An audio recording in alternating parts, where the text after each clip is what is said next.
so I just see the pleasure of it. It's actually even a tool I use. Like if I just use this example in a class the other day. So like one morning I had 3 crummy things happen within a half hour, right? The coffee spills, it's all over the entire floor, but I have a session, so I got to clean it up, and 3 things by 9, and you're like, oh.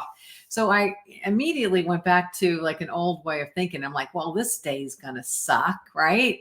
But then I caught myself and I'm like, no, because then this day will suck. I gotta nip that in the bud and get back in the driver's seat.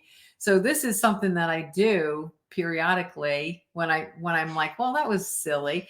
I say I was standing by this really big window in the downstairs part of my house, and I just said, you know what, nature, give me a win. And that's all I did. I said, nature, give me a win, because I wanted to break that energy. And with this, Janice, it was like the weirdest thing where I live. And I've lived here for a long time. I've never, ever seen a goose or geese. They just aren't here.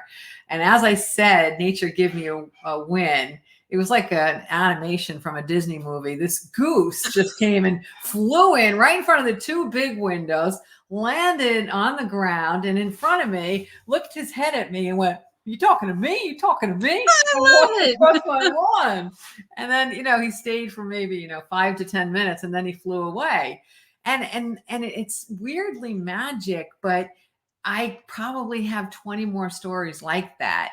So it feels like fiction, but you create that fiction when you really believe in and see how miraculous life can be.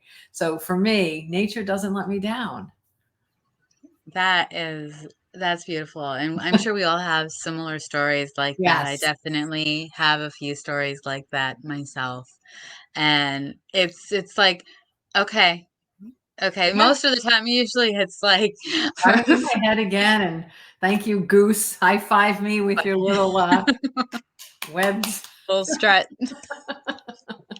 I Yeah. love it.